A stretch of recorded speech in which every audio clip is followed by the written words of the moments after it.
It's been around for some time, and there's a lot of stigma and discrimination related to this disease, a lot of fear and so on. We thought it important as part of our health and wellness program at the port, especially during this week of love and Valentine's and whatnot, to actually partner with the AIDS Foundation of Barbados and have a program where we conduct necessary surveys, try to educate our people and to let them understand the nature of this disease, how it's transmitted and so on, how not to discriminate and stigmatize and so on against other persons. So we see this as the first step as part of our wider program, our wider health and safety program, to improve on the health and wellness of our employees. Akiba Reed, the Executive Director with the AIDS Foundation of Barbados. The AIDS Foundation of Barbados is a business coalition of 60 local and visionary enterprises who are engaged to tackle HIV and AIDS in Barbados. The foundation has its own board of directors, so it separates us certainly from the National HIV/AIDS Commission, which is the coordinating body and the government response. So we certainly work within the framework of the National HIV/AIDS Commission, but our mandate primarily is to engage with workplaces, with businesses, with CEOs and human resource managers. Today we've launched with the Barbados Port Inc., which is critical for us as one of our largest and newest member companies. The workforce here is approximately 500, between 500 and 600 employees. So that gives us access to a larger cohort of staff, and it's the first industry of its kind that we've embarked on here at the AIDS Foundation. The work of the foundation really centers around educational and training programs on HIV and AIDS. We look at information that tackles prevention, gives support, treatment, and care to those who are infected or affected. Additionally, we look at HIV/AIDS related morbidity and AIDS mortality.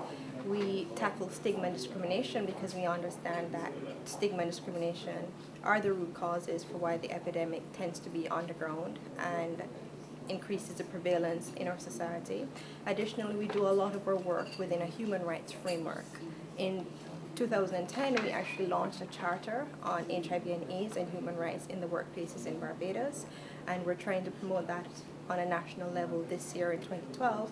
And we've identified key tenets which look at persons who are infected having the right to work, having the right to healthcare, having the right to education and information around stuff like voluntary counseling and testing on HIV, as well as condom use and condom access. So a lot of what we do really is to ensure that persons are equipped with the right knowledge and tools to help them make better decisions around their sexual practices and their behaviors. What we have seen in studies that were recently conducted by the foundation is that there tends to be a lot of gaps in terms of knowledge around how HIV is transmitted, the difference between HIV and AIDS. We've also seen where persons have indicated that they wouldn't want to work with a colleague who's infected, and a lot of that is rooted in the fact that they don't understand how the virus is transmitted, how it can be contracted. So it's a lot of misinformation and a lot of fear that education can tackle to some extent. Additionally, we've also uncovered in the workplaces and in some sectors what the HIV prevalence is, and we've identified that it tends to be a little bit higher than what the national statistics indicate. But we can understand the correlation because the workforce is a large base here in Barbados. So educational programs and business engagement services can certainly go a very long way in dealing with HIV and AIDS here in Barbados. And launching with the port this week was very critical because it's Love Safely Week, which goes from February 12th to 18th of 2012, and it typically surrounds Valentine's Day. And it's a week that looks to present programs and events that deal with safer sex messages. And the foundation has certainly embarked upon a promotion, a condom campaign within its member companies, where participating companies certainly are distributing condoms, both male and female condoms.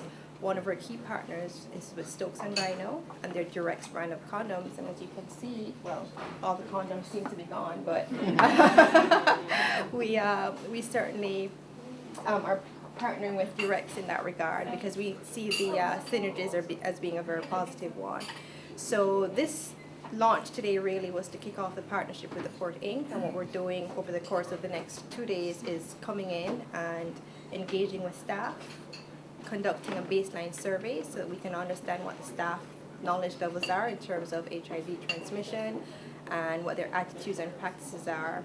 Once we conduct the survey, we'll compile a report, present it to senior management, and that report will also help us to understand the gaps that we need to fill once we come in to do our sensitization sessions with the port staff.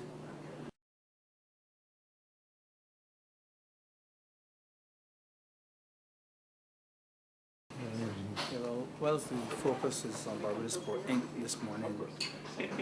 We actually have a port community here that involves customs, many agencies, customs, immigration, taxi drivers and operators.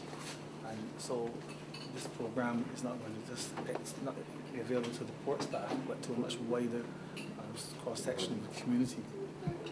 And therefore should be more impactful. Certainly. And that's what we're looking to do when we engage with companies, is to appreciate the scope and the reach that they have with the wider community. So it's not just about a healthy workforce, but it's also spreading the message and ensuring that the community and the nation at large is also a healthy one. Welcome to Beijing Sun. Welcome to Beijing Sun, the ultimate presence.